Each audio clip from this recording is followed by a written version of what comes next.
everyone, welcome to Edfil Learning. അപ്പോൾ ഇന്ന് നടന്ന കേഡറ്റ് പരീക്ഷയിലെ കാറ്റഗറി 3യുടെ ആൻസർ കീ ആണ് നമ്മൾ നോക്കുന്നത്. പ്രൊവിഷണൽ ആൻസർ കീ ആണ്. നമ്മുടെ ആൻസർ കീ ഏതൊക്കെയാണെന്നുള്ള കാര്യങ്ങൾ നമുക്ക് നോക്കാം. ആദ്യമായിട്ട് നമുക്ക് നോക്കാം ഓരോ ചോദ്യങ്ങൾ തുടങ്ങുന്നത് അല്ലേ. അപ്പോൾ നമ്മൾ ഇന്ന് ഡിസ്കസ് ചെയ്യുന്ന സോഷ്യൽ സയൻസിലെ കാറ്റഗറി 3യിലെ സോഷ്യൽ സയൻസ് എക്സാമിനെ കുറിച്ചായിരുന്നു നമ്മൾ ഡിസ്കസ് ചെയ്യുന്നത്. ആദ്യമായിട്ട് നമുക്ക് നോക്കാനുള്ള ഒരു കാര്യം, നമ്മുടെ സെറ്റ് സി അഥവാ മൂന്നാമത്തെ ടൈപ്പ് ചോദ്യ പേപ്പർ ഉണ്ടായിരുന്നു അല്ലേ, സി ടൈപ്പ് ചോദ്യ പേപ്പറിൽ നിന്നുള്ള ക്വസ്റ്റ്യൻസിൻ്റെ ആൻസേഴ്സാണ് നമ്മൾ കൊടുത്തിട്ടുള്ളത്. അപ്പോൾ ചോദ്യം സെയിം ആയിരിക്കും, നിങ്ങൾക്ക് നിങ്ങളുടെ ചോദ്യ നമ്പർ മാത്രമേ മാറ്റം വരുള്ളൂ. അപ്പോൾ നമുക്ക് തുടങ്ങാം. ആദ്യമായിട്ട് നമുക്ക് നോക്കാനുള്ളത് 71ാമത്തെ ചോദ്യം മുതലാണ്. ഓക്കെ, 71ാമത്തെ ചോദ്യത്തിലാണ് സോഷ്യൽ സയൻസിൻ്റെ ഭാഗം വരുന്നത്. Which one of the following is A function of reserve bank of India? Reserve ബാങ്കിൻ്റെ ഫംഗ്ഷൻ ആയിട്ടുള്ള അഥവാ നമ്മുടെ RBIയുടെ ഫംഗ്ഷൻ ആയിട്ട് വരുന്നത് ഏതെന്നാണ് ചോദിച്ചിട്ടുള്ളത്. ഒരേ ഒരു ഓപ്ഷൻ അതിൽ നമുക്ക് തന്നിട്ടുള്ളൂ, എല്ലാവർക്കും കിട്ടേണ്ട മാർക്കാണ് പ്രിന്റിംഗ് ഓഫ് കറൻസി അല്ലേ. ഇന്ത്യയിൽ നോട്ടുകൾ പ്രിന്റ് ചെയ്യുന്ന ആരാണ്? RBI. വളരെ എളുപ്പമുള്ള ചോദ്യമായിരുന്നു. ഇനി രണ്ടാമത്തെ ചോദ്യം, identify article which says about election commission of India. ഇന്ത്യയിൽ ഇലക്ഷൻ കമ്മീഷൻ അഥവാ തെരഞ്ഞെടുപ്പ് കമ്മീഷനെ കുറിച്ച് പറയുന്ന ആർട്ടിക്കിൾ ഏതാണെന്ന് ചോദിച്ചിട്ടുള്ളത്. ആ ആർട്ടിക്കിളാണ് 324. 322 പറയുന്നത് നമ്മുടെ PSC സ്റ്റേറ്റ് ലെവലിലും അതേപോലെ യൂണിയൻ ലെവലിലും ഉണ്ടാകുന്ന PSC ഉണ്ടല്ലോ, അവരെ കുറിച്ചുള്ള അവരുമായിട്ട് ബന്ധപ്പെട്ട കാര്യങ്ങളാണ് പറയുന്നത്. 356 360 അടിയന്തരാവസ്ഥകളാണ്. 356 സംസ്ഥാന അടിയന്തരാവസ്ഥയും 360 ഈ പറയുന്ന സാമ്പത്തിക അടിയന്തരാവസ്ഥയും പ്രഖ്യാപിക്കാനുള്ളതാണ്. അപ്പോൾ ഉത്തരം ഓപ്ഷൻ ബി അഥവാ 324ാമത്തെ ആർട്ടിക്കിളാണ് പറയുന്നത്. ഇനി 73ാമത്തെ ചോദ്യം, who publish the news paper Commonwealth? Commonwealth എന്ന് പറയുന്ന പത്രം പബ്ലിഷ് ചെയ്തിരുന്ന ആരായിരുന്നാണ്? രാജാറാം മോഹൻ റോയ് നമ്മൾ പഠിച്ചിട്ടുണ്ട്. 10ാം ക്ലാസ്സിലെ പുസ്തകത്തിൽ കൃത്യമായിട്ട് അത് പറയുന്നുണ്ട്. സമ്പാദ് കൗമുദി മിറാത്തുൽ അക്ബർ എന്ന് പറയുന്ന പത്രമായിരുന്നു അദ്ദേഹം പബ്ലിഷ് ചെയ്ത്. അതുപോലെ സിസ്റ്റർ നിവേദിതയുടെ എല്ലാ പത്രം പബ്ലിഷ് ചെയ്തിട്ടില്ല. അതുപോലെ ബാലഗംഗാധര തിലകിന്റെ പത്രം നമുക്കറിയാം, കേസരി മറാത്തി ആയിരുന്നു അല്ലേ. അപ്പോൾ ആനി ബസന്റ് പബ്ലിഷ് ചെയ്ത പത്രമായിരുന്നു കോമൺവെൽത്ത് എന്ന് പറയുന്നത്. അതുപോലെ തന്നെ ന്യൂ ഇന്ത്യയും ആനി ബസന്റ് പബ്ലിഷ് ചെയ്തിട്ടുള്ള പത്രമാണ്. ഇനി അടുത്ത 74ാമത്തെ ചോദ്യം, subduction zones. Okay, subduction zones എന്ന് പറഞ്ഞു കഴിഞ്ഞാൽ നമ്മുടെ ഭൗമഫലകൾ കൂട്ടിയിടിക്കുന്നത് അല്ലേ. അങ്ങനെ കൂട്ടിയിടിച്ചിട്ട് ഒന്ന് താഴേക്ക് പോകുന്നതുകൊണ്ട് അങ്ങനെ വേർപെട്ട് പോകുന്നുണ്ട്. താഴേക്ക് പോവുകയാണെങ്കിൽ അല്ലെങ്കിൽ കൂട്ടിയിടിച്ചിട്ട് പരസ്പരം കൂട്ടിയിടിച്ച് പോവുകയാണെങ്കിൽ നമ്മൾ അതിന് പറയുന്നവരാണ് കൺവേർജൻ്റ്. അപ്പോൾ സബ്ഡക്ഷനിൽ സംഭവിക്കുന്നത് എന്താണ്? കൺവേർജൻ്റ് ആണ്. ഡൈവേർജൻ്റ് എന്ന് പറഞ്ഞാൽ വേർപെട്ട് പോകുന്ന കാര്യങ്ങളാണ്. അപ്പോൾ ഓപ്ഷൻ ആയിട്ട് വരുന്നത് ഓപ്ഷൻ എ, കൺവേർജൻ്റ് ബൗണ്ടറീസ് ആണ് ഇതിൻ്റെ ആൻസർ ആയിട്ട് വരുന്നത്. ഇനി 75ാമത്തെ ചോദ്യം, who define democracy as government of the people, by the people and for the people? എല്ലാവർക്കും കിട്ടേണ്ട മാർക്കാണിത്, കാരണം വളരെ ഈസി ക്വസ്റ്റ്യൻ ആയിരുന്നു. Of the people, by the people and for the people എന്ന് പറഞ്ഞിട്ട് ലോകത്താകെ ഒരാളെ പറഞ്ഞിട്ടുള്ളത് ആരാണ്? എബ്രഹാം ലിങ്കൺ ആണ് പറഞ്ഞിട്ടുള്ളത്. ഓക്കെ, 75ാമത്തെ ചോദ്യത്തിൻ്റെ answer option B Abraham Lincoln ആണ് വരുന്നത്. ഇനി 76ാമത്തെ ചോദ്യം, pick out the public sector enterprise from the following. Okay, താഴെ പറയുന്നതിൽ പൊതുമേഖലാ സ്ഥാപനം ഏതാണെന്ന് ചോദിച്ചിട്ടുള്ളത്. ടിസ്കോ ഒരു പ്രൈവറ്റ് കമ്പനിയാണ്, റിലയൻസ് ഇൻഡസ്ട്രി ഒരു പ്രൈവറ്റ് കമ്പനിയാണ്, മാരുതി ഉദ്യോഗ കമ്പനി ഒരു പ്രൈവറ്റ് ആണ്, ഫുഡ് കോർപ്പറേഷൻ ഓഫ് ഇന്ത്യ അല്ലെങ്കിൽ FCI ആണ് ഇതിൻ്റെ ശരി ഉത്തരമായിട്ട് വരുന്നത്. പബ്ലിക് സെക്ടർ കമ്പനിയാണ് ഫുഡ് കോർപ്പറേഷൻ ഓഫ് ഇന്ത്യ എന്ന് പറയുന്നത്. അപ്പോൾ 76ാമത്തെ ചോദ്യത്തിൻ്റെ ഉത്തരം ഓപ്ഷൻ സി ആണ് വരുന്നത്. ഇനി 73ാമത്തെ ചോദ്യം, അമെൻമെന്റ് ഓഫ് ദ കോൺസ്റ്റിറ്റ്യൂഷൻ എത്രാമത്തെ പറയുന്നത്? 73ാമത്തെ അമെൻഡ് വളരെ വളരെ കൂടുതലായിട്ട് റിപ്പീറ്റ് ചെയ്ത് എല്ലാ PSC പരീക്ഷകളും ചോദിക്കുന്ന ഒരു ചോദ്യം കൂടിയാണ്. 73ാമത്തെ ഭേദഗതി ഏതായിരുന്നുള്ളത്? 73ാമത്തെ ഭേദഗതി നമ്മുടെ പഞ്ചായത്ത് രാജ് ഇൻസ്റ്റിറ്റ്യൂഷൻ അഥവാ പഞ്ചായത്ത് രാജ് സ്ഥാപനങ്ങളുമായി ബന്ധപ്പെട്ടതായിരുന്നു ഇന്ത്യൻ ഭരണഘടനയുടെ 73ാമത്തെ ഭേദഗതി. ഇനി അടുത്ത ചോദ്യത്തിലേക്ക്, 78ാമത്തെ ചോദ്യം, who is the founder of Samathwa Samajam? സമത്വ സമാജം കൊണ്ടുവന്നത് ആരാണെന്നാണ് ചോദിച്ചിട്ടുള്ളത്. ഉത്തരം നമുക്കറിയുന്ന എല്ലാവർക്കും അറിയുന്നതാണ്. നവോത്ഥാനമില്ലാത്തൊരു ചോദ്യ പേപ്പർ പരീക്ഷയ്ക്ക് എവിടെയും വരാറില്ല. ഇന്ത്യയിൽ സമത്വ സമാജം ആരംഭിച്ചത് വൈകുണ്ഠ സ്വാമികളാണ്. അപ്പോൾ വൈകുണ്ഠ സ്വാമികളാണ് ശരി ഉത്തരം. 78ാമത്തെ ചോദ്യത്തിൻ്റെ ഉത്തരമാണ് ഓപ്ഷൻ സി വൈകുണ്ഠ സ്വാമികൾ. ഇനി 79ാമത്തെ ചോദ്യം, ദ മെമ്പർ ഓഫ് രാജ്യസഭ. രാജ്യസഭയിൽ തിരഞ്ഞെടുക്കപ്പെടുന്ന വ്യക്തികളുടെ കാലാവധി, ടേം എന്നാണ് പറയുന്നത്. നമ്മളതിന് ടെന്യൂർ എന്നാണ് ഒഫീഷ്യലായിട്ട് പറയാറുള്ളത്. അവരുടെ കാലാവധി എന്ന് പറയുന്നത് 6 വർഷമാണ്. രാജ്യസഭ അംഗത്തിൻ്റെ കാലാവധി 6 വർഷമാണ്. 5 വർഷം എന്ന് എഴുതി വെക്കരുത്. അത് ലോക്സഭാ അംഗത്തിൻ്റെ കാലാവധിയാണ് 5 വർഷം. അതുപോലെ നിയമസഭാ അംഗത്തിൻ്റെ കാലാവധിയും 5 വർഷമാണ്. അപ്പം 79ാമത്തെ ചോദ്യത്തിൻ്റെ ഉത്തരം ഓപ്ഷൻ സി 6 years എന്നാണ് വരുന്നത്. ഇനി 80ാമത്തെ ചോദ്യം, എടക്കൽ കേവ്സ് ഈ സിറ്റുവേറ്റഡ് ഇൻ വിച്ച് ഡിസ്ട്രിക്ട്? അല്ലെ, എടക്കൽ ഗുഹ എവിടെയാണ് സ്ഥിതി ചെയ്യുന്നത്? നമ്മുടെ ഓപ്ഷൻ എ വയനാടാണെന്നുള്ള ഉത്തരം. എല്ലാവർക്കും മാർക്ക് കിട്ടേണ്ട ചോദ്യമാണത്. അപ്പോൾ 80 ചോദ്യങ്ങൾ ഇതിൽ നമ്മൾ ആദ്യം പറഞ്ഞ 10 ചോദ്യങ്ങളുടെ ഉത്തരം നമ്മൾ കഴിഞ്ഞു. ഇനി അടുത്തായിട്ട് നമ്മൾ നോക്കുന്നത് 81ാമത്തെ ചോദ്യം. 81ാമത്തെ ചോദ്യം, ഇന്ത്യൻ എക്കണോമിക്സ് ഡാഷ്, അതായത് ഇന്ത്യൻ സാമ്പത്തിക വ്യവസ്ഥ എന്ന് പറയുന്നത് എന്താണെന്നാണ് ചോദിച്ചിട്ടുള്ളത്. ഇന്ത്യൻ സാമ്പത്തിക വ്യവസ്ഥ ഒരു മിക്സ്ഡ് എക്കോണമിയാണ്. അതായത് ക്യാപിറ്റലിസം, മുതലാളിത്തവുമല്ല സോഷ്യലിസവുമല്ല, ഗാന്ധിയൻ എക്കോണമിയുമല്ല, എന്ത് മാത്രമാണ് ഇന്ത്യൻ എക്കോണമി. ഇതെല്ലാം ചേർന്നിട്ടുള്ള ഒരു എക്കോണമി അഥവാ മിക്സ്ഡ് എക്കോണമി, മിശ്ര സമ്പദ് വ്യവസ്ഥ എന്നാണ് നമ്മൾ പറയാറുള്ളത്. അടുത്ത ചോദ്യം വരുന്നത് which among the following is a principal organ of UNO? ഐക്യരാഷ്ട്രസഭയുടെ ഒരു പ്രധാനപ്പെട്ട ഓർഗനായിട്ട് വരുന്നത് അഥവാ അവയവമായിട്ട് വരുന്നത് ഏതാണെന്നാണ് ചോദിച്ചിട്ടുള്ളത്. നമ്മൾ പഠിച്ചിട്ടുണ്ട് 6 അവയവങ്ങളാണല്ലേ, അല്ലെങ്കിൽ 6 ഓർഗൻസ് ആണ് വരുന്നത്. അതിൽ ഏറ്റവും പ്രധാനപ്പെട്ട ഒറ്റൊന്നേ ഇവിടെ പറഞ്ഞിട്ടുള്ളൂ, സെക്രട്ടേറിയറ്റ്. ബാക്കിയെല്ലാം ഓരോ സ്ഥാപനങ്ങളാണ്. UNESCO, WTO world trade organisation, world bank, ഇതെല്ലാം എന്താണ് നമ്മുടെ ഐക്യരാഷ്ട്രസഭയുടെ ഓർഗൻസ് അല്ല. അതിൽ സെക്രട്ടേറിയറ്റ് ആണ് ഓർഗനായിട്ട് വരുന്നത്. നമ്മൾ പഠിച്ചിട്ടുണ്ട് ട്രസ്റ്റിഷിപ്പ് കൗൺസിലൊക്കെ ഇതിൻ്റെ ഭാഗമായിട്ട് വരുന്നതാണ്. അതിലൊന്നാണ് എന്ത് നമ്മുടെ സെക്രട്ടേറിയറ്റ് എന്ന് പറയുന്നത്. ഇനി അടുത്തായിട്ട് നമ്മൾ ഡിസ്കസ് ചെയ്യാൻ പോകുന്ന ചോദ്യം 83ാമത്തെ ചോദ്യം അല്ലേ. 83ാമത്തെ ചോദ്യം identify the called current. Okay, current നമ്മുടെ സമുദ്രങ്ങളിൽ ഉണ്ടാവുന്നതാണ് നമ്മൾ പറഞ്ഞിട്ടുണ്ട്, ജലപ്രവാഹങ്ങൾ അല്ലേ. അപ്പോൾ അതിൽ തണുപ്പുള്ളത് ഏതാണെന്ന് ചോദിച്ചിട്ടുള്ളത് Gulf Stream, Canaries current, Brazilian current, North Atlantic drift എന്ന് പഠിച്ചിട്ടുണ്ട്. ഇതിൽ ബ്രസീലിയൻ, ഗൾഫ്, നോർത്ത് അറ്റ്ലാന്റിക് മൂന്നും വാമാണ് അഥവാ ചൂടുള്ളതാണ്.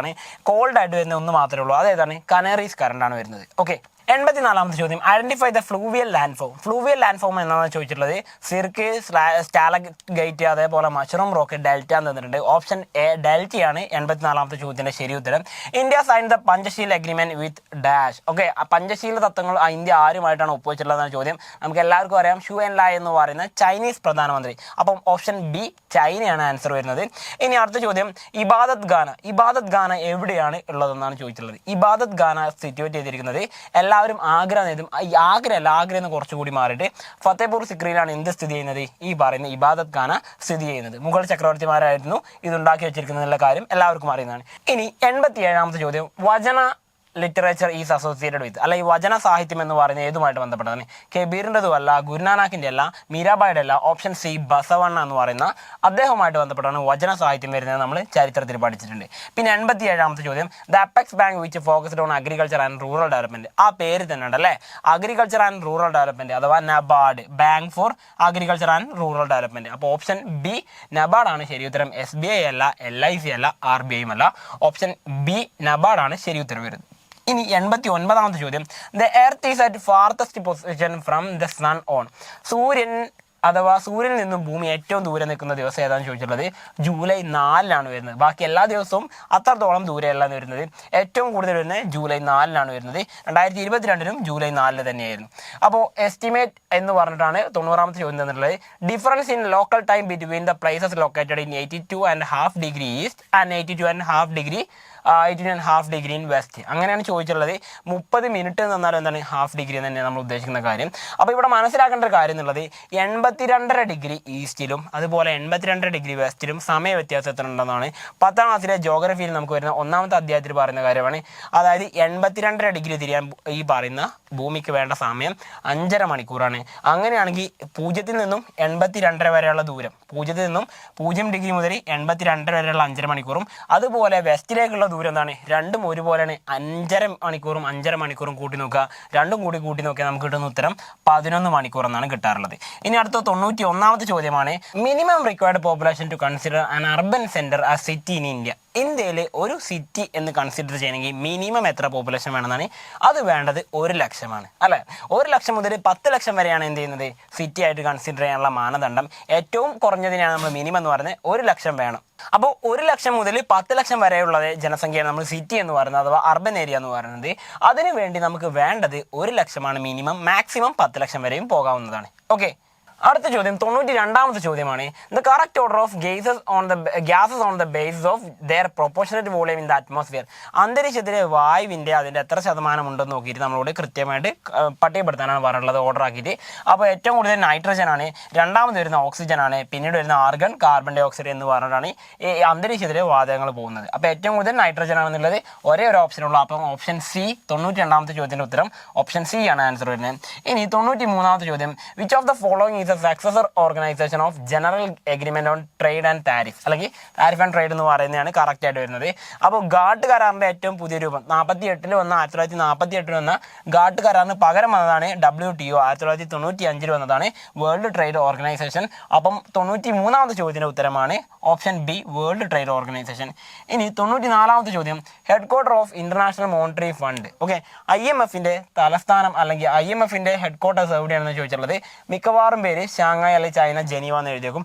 ശരി ഉത്തരം വരുന്നത് വാഷിങ്ടണിലാണ്. നമ്മുടെ അമേരിക്കയിൽ തന്നെയാണ് IMFൻ്റെയും തലസ്ഥാനമായിട്ട് വരുന്നത്. ഇനി 94ാമത്തെ ചോദ്യത്തിൻ്റെ ഉത്തരം ഓപ്ഷൻ ബി വാഷിങ്ടൺ ആണെന്ന് പറഞ്ഞു. 95ാമത്തെ ചോദ്യം, who was the president of USA during the first world war? ഒന്നാം ലോകമഹായുദ്ധ കാലത്ത് ആരായിരുന്നു അമേരിക്കൻ പ്രസിഡന്റ്? വളരെ പ്രധാനമുള്ള ചോദ്യമാണ്. വുഡ്രോ വിൽസൺ എന്ന് പറയുന്ന ഓപ്ഷൻ ഡി ആണ് അന്നത്തെ ഈ ശരി ഉത്തരം വരുന്നത്. 95ാമത്തെ ചോദ്യത്തിൻ്റെ ഉത്തരം ഓപ്ഷൻ ഡി വുഡ്രോ വിൽസൺ ആണ് ആൻസർ വരുന്നത്. ഇനി നമുക്ക് നോക്കാനുള്ള അടുത്ത ചോദ്യം എന്ന് പറയുന്നത് 96ാമത്തെ ചോദ്യമാണ്. 96ാമത്തെ ചോദ്യം, which of the following is included in secondary sector? Okay, രണ്ടാമത്തെ സെക്ടറിൽ നമ്മൾ ഉൾപ്പെടുത്തുന്നത് എന്താണെന്ന് ചോദിച്ചുള്ളത്, അഥവാ ഇന്ത്യയുടെ രണ്ടാമത്തെ സാമ്പത്തിക വ്യവസ്ഥ, അഥവാ നമ്മൾ പറയാറുണ്ട് primary sector, secondary and tertiary അല്ലേ? കാർഷിക രംഗം, വ്യവസായ രംഗം, പിന്നെ അതുപോലെ തന്നെ സേവന മേഖല എന്ന് പറഞ്ഞ്. അതിൽ സേവന മേഖലയല്ല നമ്മുടെ വ്യവസായ രംഗത്തിൽ ഉൾപ്പെടുന്നത് ഏതാണെന്ന് ചോദിച്ചിട്ടുള്ളത് ഫിഷിംഗ് നമ്മുടെ ഒന്നാമത്തെ മേഖലയിൽ വരുന്നതാണ്, കാർഷിക മേഖലയായിട്ട് ബന്ധപ്പെട്ട് വരുന്നതാണ്. ട്രാൻസ്പോർട്ടേഷൻ മൂന്നാമത്തെ മേഖല അഥവാ സർവീസ് സെക്ടറായിട്ട് ബന്ധപ്പെട്ട് വരുന്നതാണ്. കമ്മ്യൂണിക്കേഷനും അതുമായിട്ട് ബന്ധപ്പെട്ട് വരുന്നതാണ്.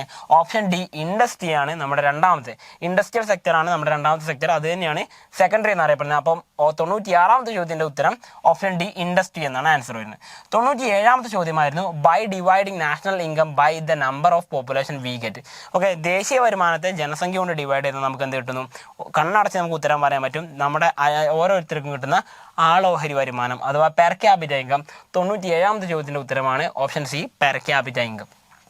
98ാമത്തെ ചോദ്യമായിരുന്നു സുത്ത പീഡക അല്ലേ? പീഡകങ്ങൾ നമ്മൾ പഠിച്ചിട്ടുണ്ട്, ബുദ്ധിസവുമായിട്ട് ബന്ധപ്പെട്ടാണ് പഠിച്ചിട്ടുള്ളത്. അപ്പോൾ സുത്ത പീഡക എന്ന് പറയുന്നത് ബുദ്ധിസവുമായി ബന്ധപ്പെട്ടതാണ്. മറ്റ് രണ്ട് പീഡകങ്ങൾ കൂടി നമ്മൾ പഠിച്ചിട്ടുണ്ട്. അഭിധാമ പീഡക എന്ന് പറയാറുണ്ട്, വിനയ പീഡക എന്നും പറയാറുണ്ട്. സുത്ത പീഡക വരുന്നത് ബുദ്ധിസവുമായിട്ട് ബന്ധപ്പെട്ടതാണ്. 98ാമത്തെ ചോദ്യത്തിൻ്റെ ഉത്തരമാണ് ഓപ്ഷൻ സി ബുദ്ധിസം. ഇനി 99ാമത്തെ ചോദ്യം, identify the most famous ruler of Abbasid dynasty. Abbasid ഭരണകാലത്തെ ഏറ്റവും മികച്ച ഭരണാധികാരി അല്ലെങ്കിൽ ഏറ്റവും പ്രശസ്തനായ ഭരണാധികാരി ആരാണെന്ന് ചോദിച്ചിട്ടുള്ളത് ഉത്തരം ഓപ്ഷൻ ബി ഹാറൂൺ അൽ റഷീദ് ആയിരുന്നു അന്നത്തെ ഏറ്റവും പ്രസിദ്ധനായിരുന്ന അബ്ബാസിദ് ഭരണാധികാരി. ഓപ്ഷൻ ബി 99ാമത്തെ ചോദ്യത്തിൻ്റെ ഉത്തരം ശരി ഉത്തരം ഓപ്ഷൻ ബി ആണ്. ഇനി 100ാമത്തെ ചോദ്യം വളരെ മാത്തമാറ്റിക്കലി നമ്മളോട് കുറച്ച് ആലോചിച്ച് മാത്രം ചെയ്യേണ്ട ചോദ്യമായിരുന്നു. രണ്ട് സ്ഥലങ്ങൾ തമ്മിലുള്ള ദൂരത്തെക്കുറിച്ചാണ് ചോദിച്ചിട്ടുള്ളത്. മാപ്പിൽ 1:50,000, അതായത് 1 എന്ന് പറയുന്നത് എന്താണ്? 50,000 തുല്യമാണ്. അതെന്താണ്? 1 സെൻറ്റിമീറ്റർ എന്ന് പറയുന്നത് 50,000 സെൻറ്റിമീറ്റർ തുല്യമാണെന്നാണ് പറയുന്നത്. അതിനർത്ഥം 1 സെൻറ്റിമീറ്റർ എന്ന് പറഞ്ഞു കഴിഞ്ഞാൽ നമ്മൾ പറയുന്നത് 1 സെൻറ്റിമീറ്റർ, അഥവാ 100 സെൻറ്റിമീറ്റർ ചേർന്നാൽ 1 മീറ്റർ ആവുന്നു. 1000 സെൻറ്റിമീറ്റർ ചേർന്ന് കഴിഞ്ഞാൽ 10 മീറ്റർ ആവുന്നു. 10,000 സെൻറ്റിമീറ്റർ ചേർന്ന് കഴിഞ്ഞാൽ 100 മീറ്റർ ആവുന്നു. അങ്ങനെയാണെങ്കിൽ 50,000 സെൻറ്റിമീറ്റർ ചേരുമ്പോൾ 500 മീറ്ററായി മാറുന്നു അല്ലേ? അപ്പോൾ അങ്ങനെയാണെങ്കിൽ 10 സെൻറ്റിമീറ്റർ എന്ന് പറയുമ്പോൾ നമ്മൾ എന്ത് ചെയ്താൽ മതി? ഈ 500 മീറ്ററിനെ 10 കൊണ്ട് മൾട്ടിപ്ലൈ ചെയ്താൽ മതി. അപ്പോൾ എന്ത് കിട്ടും? 5000 എന്ന് കിട്ടുന്നു. അതായത് 5000 മീറ്റർ എന്ന് പറഞ്ഞാൽ എത്രയാണ്? അത് ഉത്തരം നമ്മുടെ ഓപ്ഷൻ സി 5 കിലോമീറ്ററാണ് ഉത്തരം വരിക. ഓക്കെ, 5000 മീറ്ററിനെയാണ് നമ്മൾ എന്ത് പറയുന്നത്? 5 കിലോമീറ്റർ എന്ന് പറയുന്നത്. അപ്പോൾ ചോദ്യത്തിൽ ഉത്തരം എത്രയാണ് വരിക? 100ാമത്തെ ചോദ്യത്തിൻ്റെ ഉത്തരം ഓപ്ഷൻ സി 5 കിലോമീറ്റർ എന്നാണ് ശരി ഉത്തരം വരുന്നത്. ഓക്കെ, ഇനി 101ാമത്തെ ചോദ്യം, judicial review is A symbol of dash എന്ന് പറഞ്ഞിട്ടാണുള്ളത്. ജുഡീഷ്യൽ റിവ്യൂ ഏതിൻ്റെ ഭാഗമായിട്ട് വരുന്നതാണ്? നമുക്കറിയാം ജുഡീഷ്യൽ റിവ്യൂ സുപ്രീം കോടതിയാണ് ചെയ്യാറുള്ളത്. അത് ചെയ്യുന്ന ഒരു പാർലമെന്ററി ഗവൺമെൻറ്റാണ് സാധാരണ ജുഡീഷ്യൽ റിവ്യൂ ഉണ്ടാവാറുള്ളത്. പാർലമെന്റിലുള്ള അംഗങ്ങളെ പുറത്താക്കാൻ വേണ്ടിയിട്ടാണ് നമ്മളിത് ഉപയോഗിക്കാറുള്ളത്. ഇനി അടുത്ത 102ാമത്തെ ചോദ്യം, mention the capital of the Mauryan empire. Maurya സാമ്രാജ്യത്തിൻ്റെ തലസ്ഥാനം എവിടെയായിരുന്നാണ് ചോദ്യം.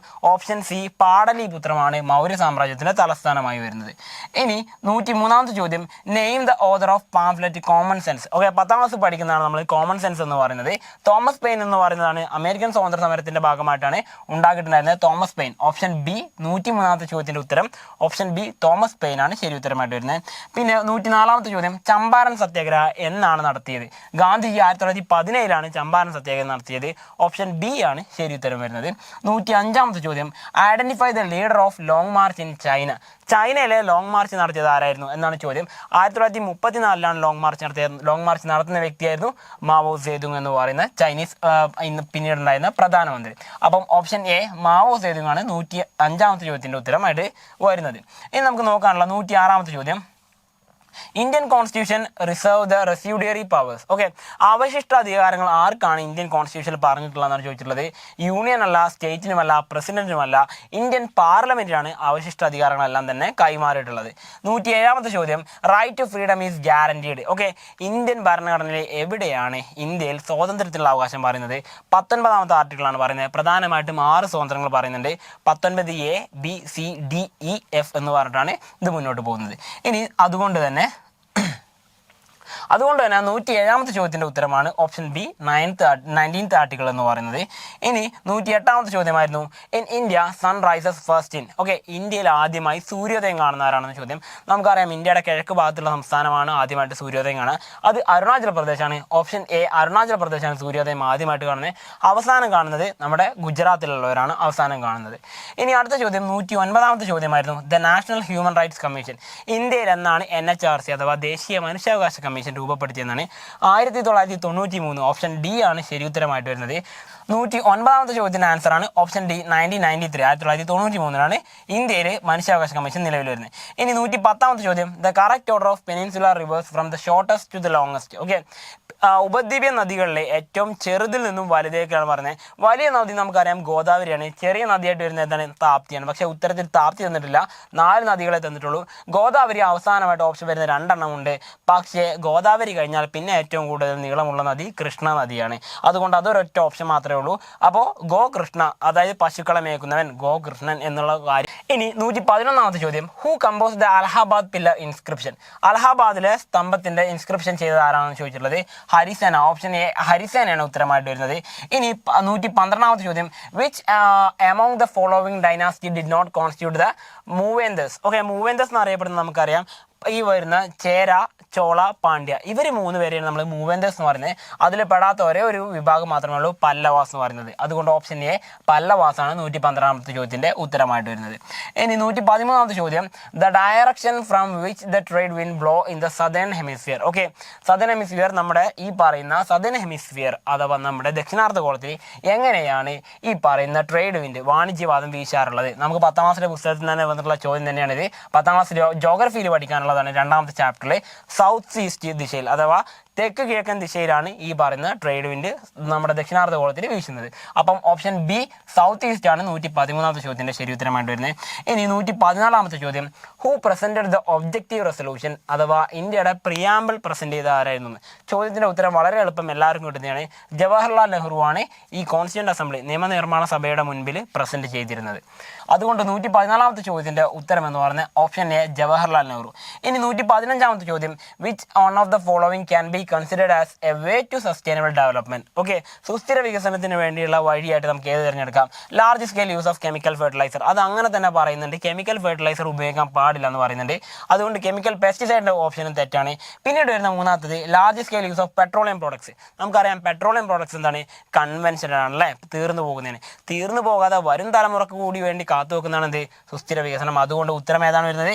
അവസാനത്തെ option large scale use of non conventional source. Non conventional എന്ന് പറഞ്ഞു കഴിഞ്ഞാൽ പരമ്പരാഗതമായിട്ട് നമ്മൾ ഉപയോഗിക്കാത്ത എന്നാൽ ഉപയോഗിച്ചാൽ തീർന്നു പോകാത്ത സോഴ്സുകളാണ് എന്ത് ചെയ്യുന്നത്? നമ്മളിവിടെ ഓപ്ഷനായിട്ട് ചേർക്കേണ്ടത്. അപ്പം 115ാമത്തെ ചോദ്യത്തിൻ്റെ സസ്റ്റൈനബിൾ ഡെവലപ്മെൻറ്റ് മെത്തേഡ് ഏതാണെന്ന് ചോദിച്ചു കഴിഞ്ഞാൽ option D large scale use of non conventional source of energy എന്ന് പറയുന്നതാണ്. ഇനി 116ാമത്തെ ചോദ്യത്തിലേക്കാണ് നമ്മൾ പോകുന്നത്. Which one of the following is known as golden fibre. സുവർണ്ണ നാരി എന്നറിയപ്പെടുന്നത് ഏതാണെന്ന് നമ്മളെല്ലാവരും പഠിച്ചിട്ടുണ്ട്. ജൂട്ട് അഥവാ ചണമാണ് സുവർണ്ണ നാരി എന്ന പേരിൽ അറിയപ്പെടുന്നത്. അതുകൊണ്ട് 116ാമത്തെ ചോദ്യത്തിൻ്റെ ഉത്തരമാണ് ഓപ്ഷൻ സി ജൂട്ട് എന്ന് പറയുന്നത്. ഇനി 117ാമത്തെ ചോദ്യം normal interval between spring tide and neap tide. Okay, spring ടൈഡിൻ്റെയും നീപ് ടൈഡിൻ്റെയും ഇടയിൽ വരുന്ന കാലം എത്രയാണെന്നാണ് ചോദിച്ചിട്ടുള്ളത്. നമ്മൾ പഠിച്ചിട്ടുണ്ടല്ലേ എപ്പോഴാണ് കറുത്ത വാവിനും വെളുത്ത വാവിനാണ് ഇത് ഉണ്ടാവാറുള്ളത്? 7 ദിവസത്തെ ഗ്യാപ്പിലാണ് ഉണ്ടാവാറുള്ളതെന്ന് പഠിച്ചിട്ടുണ്ട്. അതായത് ഓപ്ഷൻ ബി 7 ദിവസമാണ് സ്പ്രിംഗ് ടൈഡിനും നീപ് ടൈഡിൻ്റെയും ഇടയിലുണ്ടാകുന്ന സമയം എന്ന് പറയുന്നത്. ഇനി അടുത്ത 112ാമത്തെ ചോദ്യം കാസ്റ്റ് ടോപ്പോഗ്രഫി എന്ന് പറയുന്നത് എന്തുമായിട്ട് ബന്ധപ്പെട്ടതാണ്? കാസ്റ്റ് ടോപ്പോഗ്രഫി എന്ന് പറയുമ്പോൾ തന്നെ നമുക്ക് എന്ത് ചെയ്താം? ലൈം സ്റ്റോൺ എന്നൊരു ടേം നിങ്ങൾ അവിടെ കാണുന്നുണ്ടെങ്കിൽ നമുക്ക് ഉറപ്പായിട്ടും അതിൽ എത്തിക്കാൻ പറ്റുന്ന കാര്യമാണ് കാസ്റ്റ് ടോപ്പോഗ്രഫി എന്ന് പറയുന്നത്. അഥവാ ലൈം സ്റ്റോണുമായിട്ട് ചുണ്ണാംകല്ലുമായിട്ട് ബന്ധപ്പെട്ട് വരുന്നതാണ് കാസ്റ്റ് ടോപ്പോഗ്രഫി എന്ന് പറയുന്നത്. ഇനി 119ാമത്തെ ചോദ്യം India black soil is largely confined. ഇന്ത്യയിൽ കറുത്ത മണ്ണ് ഏറ്റവും കൂടുതൽ കാണപ്പെടുന്ന പ്രദേശം എവിടെയാണ്? നമ്മുടെ ഡെക്കാൻ പ്ലാറ്റ്യൂരാണ് അഥവാ ഡെക്കാൻ ട്രാപ്പ് റീജിയനിലാണ് കാണപ്പെടുന്നത്. ഓപ്ഷൻ ബി ആണ് ശരി ഉത്തരമായിട്ട് വരുന്നത്. 119ാമത്തെ ചോദ്യം ഇന്ത്യയിൽ കറുത്ത മണ്ണ് ഏറ്റവും കൂടുതൽ കാണപ്പെടുന്ന പ്രദേശം ഓപ്ഷൻ ബി ഡെക്കാൻ ട്രാപ്പിലാണ് ഏറ്റവും കൂടുതൽ കാണപ്പെടുന്നത്. ഇനി 120ാമത്തെ ചോദ്യം ദ ലാർജസ്റ്റ് ലിത്തോസ്ഫെറിക് പ്ലേറ്റ് എന്ന് പറയുന്നത് ഏതാണ്? ഏറ്റവും വലിയ ലിത്തോസ്ഫെറിക് ആയിട്ടുള്ള പ്ലേറ്റ് ഏതാണെന്ന് ചോദിച്ചു കഴിഞ്ഞാൽ ഓപ്ഷൻ സി പസഫിക് പ്ലേറ്റ് ആണ് ഏറ്റവും വലുതായിട്ട് വരുന്നത്. അപ്പോൾ ഇന്നത്തെ പരീക്ഷയ്ക്ക് നമുക്കുണ്ടായിരുന്ന ചോദ്യങ്ങൾ 120 വരെയുള്ള സോഷ്യൽ സയൻസിൻ്റെ ചോദ്യങ്ങളാണ് നമ്മൾ ഡിസ്കസ് ചെയ്തത്. പ്രധാനപ്പെട്ട എല്ലാ ഏരിയകളും നമ്മൾ കവർ ചെയ്തെന്ന് വിശ്വസിക്കുന്നു. എല്ലാവർക്കും വിജയാശംസിക്കുന്നതായിരുന്നു. All the best. ബൈ.